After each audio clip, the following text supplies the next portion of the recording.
Santiago, vamos a cambiar de tema. ¿Qué te parece si hablamos de lo que hemos estado hablando además durante la semana? SUNEDU, ¿qué está pasando con SUNEDU? Este recurso que interpusieron un grupo de congresistas, 33 congresistas exactamente, ante el Tribunal Constitucional. El Tribunal Constitucional les da la razón y finalmente declaran constitucional una ley que habían aprobado que cambia el Consejo Directivo de la SUNEDU y que para muchos debilitaría el ente fiscalizador de universidades y de la educación superior. Sí, una situación bien compleja. Algunos piensan que se trata de una contrarreforma.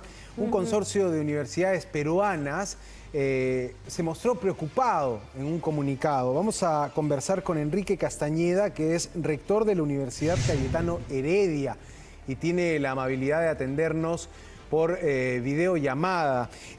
Doctor Castañeda, quiero preguntarle, ¿por qué piensan ustedes que esto es un retroceso, que la vigencia de la Ley de Autonomía Universitaria va a hacer más daño que bien? Buenas noches. Buenas noches, doctor. Muy buenas noches, Santiago. Buenas noches, Katia. Sí, consideramos que es un retroceso porque en lugar de construir consensos para avanzar en un proceso de reforma de la educación nacional, para generar nuevos emprendimientos en desarrollo de la educación para el país, retrocedemos a cuestionar una ley que ya tenía rango constitucional, que ya el Tribunal Constitucional había declarado en el 2015-2016, la ley 3220, que es la ley de la reforma universitaria, que introdujo como organismo regulador de la calidad a la SUNEDU. Desde su inicio, diversas comisiones del Congreso han buscado anular esta ley. Varias comisiones.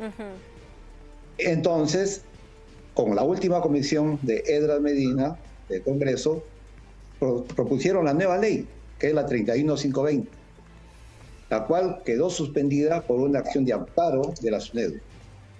Al ver que esta acción de amparo imposibilitaba materializar esta ley, los congresistas, 33 congresistas que habían votado y habían elaborado la ley 31520, hacen una demanda de inconstitucionalidad de su propia ley ante el Tribunal Constitucional.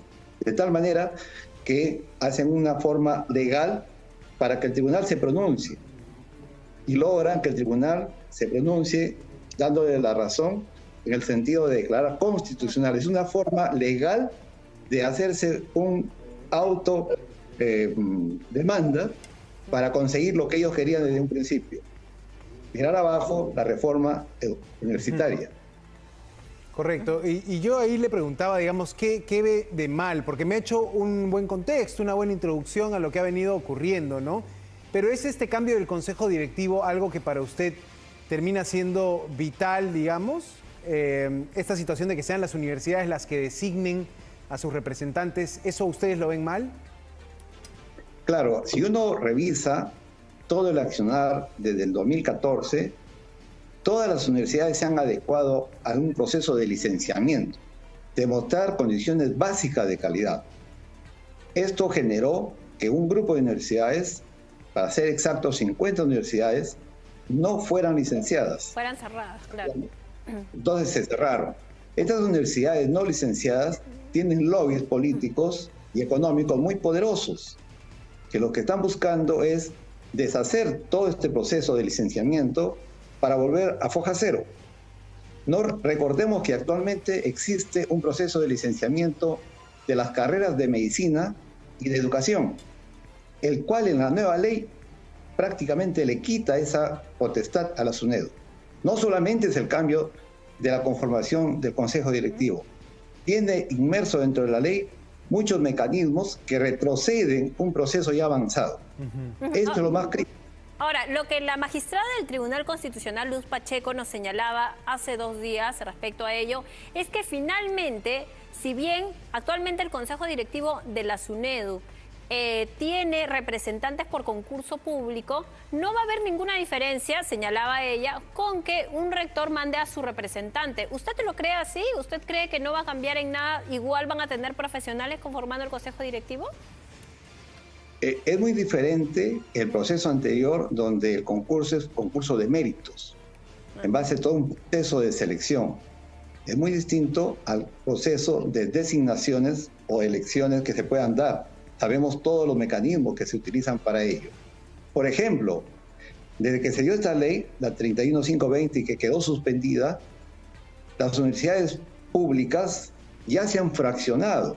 40 universidades públicas, donde se está la Universidad Agraria, la UNI, diversas universidades, la San Agustín de Arequipa, no están de acuerdo, y un grupo pequeño de universidades han elegido ya a sus dos representantes en una forma apresurada, como si ya hubiesen designado. ¿Cómo lo hicieron? No sabemos. ¿Tendría que haber una nueva elección para usted de esos dos representantes? Porque entendemos que la ley ya va a entrar en vigencia, o sea, las universidades públicas van a tener que designar a dos representantes y las privadas a uno. ¿Le parece a usted que tendrían que volver a elegir las públicas? El problema que existe es que no está regulado, no está establecido los mecanismos de cómo se da la elección. Y eso va a generar una controversia más grande, sobre todo en las universidades públicas. Correcto. Y ya sabemos que está dividido el ambiente. Yo pensaría y haría un llamado, más bien, a que avancemos en una propuesta de agenda país. En este año de transición democrática de este gobierno, que es prácticamente corto, lo que debería agendar es qué puntos de acuerdos necesita el país para avanzar en educación, en salud, en economía. En educación, por ejemplo, necesitamos definir claramente cuáles son las políticas públicas para avanzar en los procesos de mejora de educación, que genere un ciudadano informado, que tenga capacidades críticas y que genere construcción para el país, que apoye al desarrollo del país. Eso no está en agenda. Eso debería ser el principal punto de agenda que el Ministerio de Educación y el gobierno deberían señalar para que las universidades discutamos temas de fondo.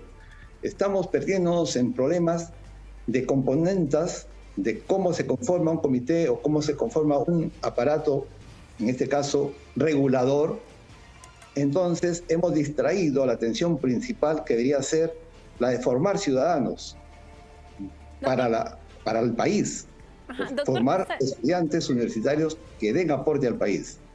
Doctor Castañeda, ¿y cuáles son los puntos que usted considera que le va a generar un retroceso a la SUNEDU exactamente? ¿Cuáles son, para que la gente nos entienda un poco, por qué se dice que va a retroceder la SUNEDU, que va a debilitar su ente fiscalizador? ¿Por qué?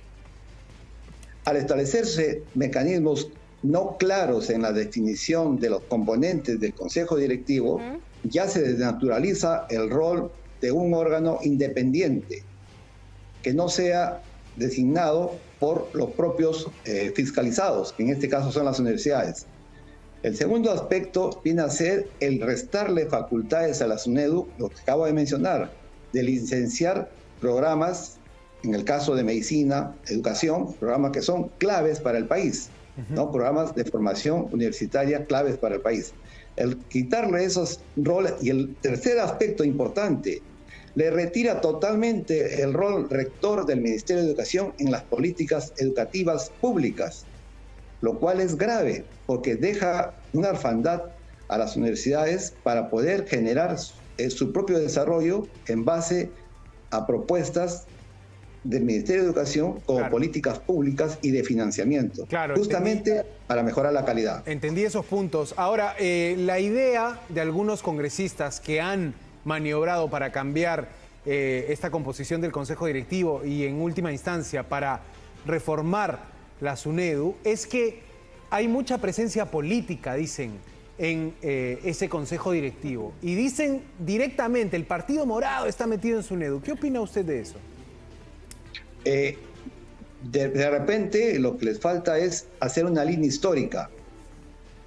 Sagasti, que fue miembro de la comisión evaluadora, ha sido presidente muchos años después, y cuando no existía el Partido Morado. Entonces se están cuestionando a un fantasma, porque una comisión que evalúa y que técnicamente hizo un papel que le correspondía, seleccionar en base a un proceso, no solamente una persona, sino un equipo, no pueden cuestionarlo por la persona, por su identidad política. O sea, sería como retroceder en el tiempo y señalar que una persona, porque asumió un cargo político, se comportó de esa manera 3 o 4 años antes. Eso es algo ilógico. Es un procedimiento muy jalado de los pelos. Doctor Castañeda, ¿en cuánto tiempo estima usted que podría entrar en vigencia la ley 31520? Esta ley que permite incorporar nuevos miembros al Consejo Directivo de la SUNEDU. ¿Qué es lo que falta? ¿Cuál va a ser el trámite para que haya un nuevo Consejo Directivo y para que entre en vigencia esta ley que ya ha sido declarada constitucional por el Tribunal Constitucional? Bien, todavía no sale la sentencia. Según los informes de abogados expertos, señalan que hay que esperar la sentencia. La Defensoría del Pueblo ha presentado una demanda de inconstitucionalidad sobre esta ley, la 31520. Entonces todavía el terreno no está claro. No está claro desde cuándo entra en vigencia, no está claro los mecanismos de elección o designación de esos integrantes. Tiene muchos vacíos. Esta ley, en lugar de fortalecer un proceso de mejora en la educación, como le decía, ha retrocedido. Si uno compara las dos leyes, ha quitado párrafos enteros de lo que era la ley 30220, ¿no? Entonces, ahí ha generado vacíos que son difíciles de explicar. En estos momentos es una incertidumbre. La respuesta sería no sabemos, no sabemos. Bueno, interesante esa posición. Le pido una última opinión sobre un tema que también está en torno a la educación universitaria. El gobierno de Pedro Castillo vendió la idea del ingreso libre a las universidades. ¿Qué opina usted de eso? Bien, yo ya di una opinión anterior en el siguiente sentido. Es necesario tener políticas públicas que orienten a la formación de recursos humanos, en este caso profesionales. Existe actualmente Beca 18, que fue creada en el gobierno de Ollantumala, pero que ha dado resultados favorables y está orientado a estudiantes de extrema pobreza, o sea, focalizado, y de excelente rendimiento.